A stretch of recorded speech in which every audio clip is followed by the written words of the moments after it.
Make sure you bring a sample. So we are back to the Cincinnati Stingers MyLEAGUE NBA 2K17 Frat expansion team, and last episode was the expansion draft, so I recommend checking that one out, as we have a decent team for year one, as we have Shelvin Mack, Norman Powell, Wilson Chandler, Michael Beasley, and Festus Ezeli at the starting center spot. We do have Manu Ginobili at 6-man, and a whole decent bench, I guess, with Vince Carter, Yai, G-Lan, Scalabissiere, and I guess a decent team to start off year one. But we're going to start off here by simulating up to around the All-Star break, hopefully do well. So we win the first game against Brooklyn, though. Brooklyn, it's not really much of an accomplishment, but Brooklyn, we took our first W, and this first season we got to do some scouting done and all that kind of stuff.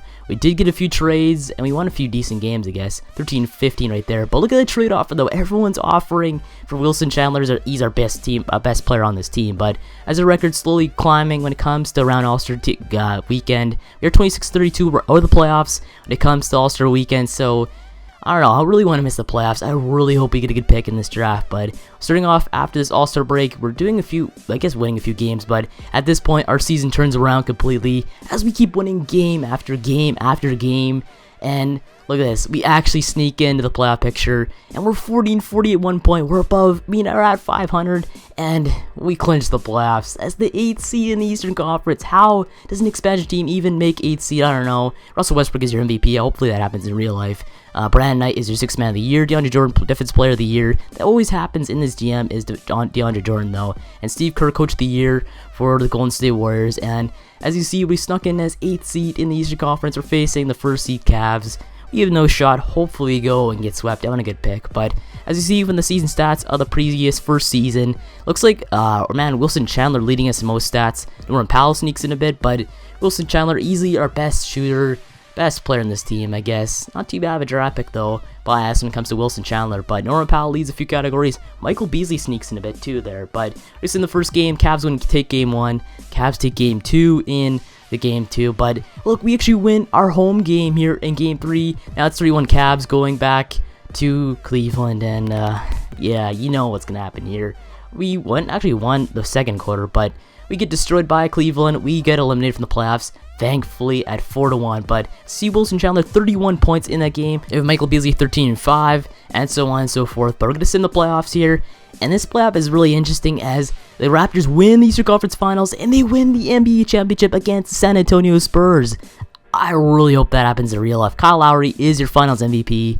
That would be so crazy. Toronto would be lit if that happened. But as you see for the playoff stats for Stingers year 1 in the first round, obviously, Norman Powell sneaks in at a few categories there. Michael Beasley at steals and so on and so forth. But easily Wilson Chandler stepped up as our best player throughout the regular season and the playoffs. But as you see, Vince Carter retired as a member of the Stingers for retirements. We still have Manu Ginobili retired as a member of the Stingers too due to an injury. So Manu and Vince Carter both retired. Manu, though, he averaged 11.3 points per game on the season, not too bad for him. Whereas Vince Carter averaged 10.2 on the bench, doing very well so far for a veteran player. But Vince Carter, great season, great career. It's great to see him on his last season as a Stinger. But anyway, Hall of Fame inductees, we do have Vince Carter, we do have Paul Pierce, the Truth. So I like to see Vince Carter in the Hall of Fame with a member as a Stingers in his last season. But when it comes to jersey retirements, we do have Manu Ginobili and Paul Pierce. So the Truth gets his jersey retired, same with Manu Ginobili with the San Antonio Spurs. So anyway, we move on to the next thing, which is league meetings. And look, they actually changed the amount of fouls before a player fouls out to 7. And they want to actually eliminate the draft lottery. Thankfully, everyone rejected that. That'd be terrible if that happened. I don't want teams that intentionally tanking to get the first overall pick, and they actually do get the first overall pick. That'd be terrible. Save the shot clock, though, to 30 seconds. That would completely ruin the game and the points per game stats for everyone. But it comes to league realignment, no new teams in the league, so no really any use for that. But now moving on to the draft lottery, we do not have a lottery pick in year 1. That is so bad to see. I wanted at least 3rd overall this year, but man, we had all the luck in the world. We actually need the playoffs, so that sucks bad. But when it comes to draft lottery, just skip that crap and move on to see that the Heat get the 1st overall pick. We did the Orlando Magic get the 2nd overall pick, and looks like the Timberwolves get 3rd overall. As our staff signings, we did sign Steve Kerr as our head coach for the season, so hopefully Steve Kerr leads his team in the right direction as we head to the NBA draft. Hopefully go and change our future completely for the Cincinnati Stingers and their fans. So when it comes to this draft, this is big. We need to make a mark here, as the 1st overall pick is going to the Miami Heat. And with the 1st overall pick, they're obviously going to go and select their man, their next future, their power forward, Harry Giles, the first overall pick. So Harry Giles goes to the Miami Heat.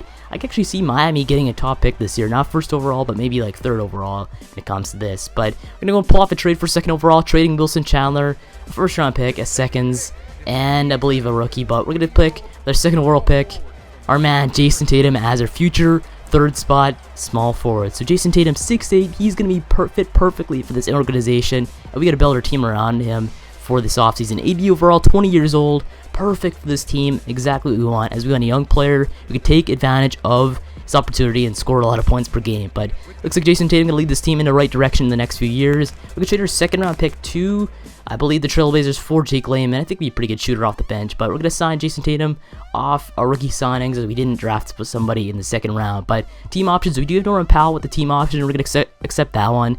We're going to go and decline Festus Ezeli, though, at $7 million per year. We do not want him back. He's too slow. I don't want him back. We're obviously going to go and send that team option to James Young, though, as he's not too bad of a player for the future. But when it comes to option summary for the NBA, we do have Kevin Durant declined, we do have Chris Paul declined, and so on. So, I mean, it might be a decent free agency, as Dwayne Wade accepts his option from Chicago. I like that. He's got to stay in Chicago after this season. But Jordan McRae is obviously going to go and qualify him. Not too bad of a player for the bench. But when it comes to free agents, we're probably going to go and sign Yai. I really hope that Michael Beasley would want to come back, but he wants to test the free agency. We're going to re-sign Yai. Yeah, and he's not too bad of a player, I guess. I don't know. He's pretty slow in real life. The Lakers did end up releasing him just based on he wanted to be released. But moving on to the free agency, though, we do have Steph Curry, Kevin Durant, Chris Paul, Blake Griffin, Kyle Lowry. Man, the Finals MVP goes to free agency, but when it comes to Stephen Curry, you gotta go and put an offer for him, even if you don't really want to get him. So Steph Curry, offer a contract to him. But when it comes to realistic signings, players who actually might sign, we're gonna offer Nerlens Noel a contract at $20 million for 4 years, a great young player to build off of. We're also gonna go and offer Michael Beasley a contract back, hopefully re-signs. We're also going to go and offer Andre Iguodala a spot on our team at maybe power forward after Jason Tatum takes the third spot. But $14 million for 1 year. Not too bad of an experiment for the Cincinnati Stingers, but we're going to also sign Patty Mills as their starting point guard for this season. So Patty Mills, he did play on the Spurs, he did make the finals, so, I mean, you got to bring some good talent onto the team. We're obviously going to go and sign JJ Redick, though, as their sixth man for the year. But when it comes to signings, we're going to sign Nerlens Noel, Patty Mills, Zaza Pachulia, Boris Diaw, David West, and Norris Cole, plus Andre Iguodala on there for this year. So our roster actually looks not too bad for this next season. I think we can actually make the playoffs in the weak Eastern Conference again, but anyway, Michael Beasley signed with another team. It sucks so bad, but anyway, I think that is done our free agency, and it is. As our next roster is going to be Patty Mills, obviously Norman Powell at the 2 spot, Jason Tatum, Andre Iguodala, Nerlens Noel, JJ Redick, Tyler Hiller, and the rest on the bench. But anyway, and this is stuff for here. Make sure to like, subscribe for more Stingers My League, and thanks for watching. We'll see you in the next one.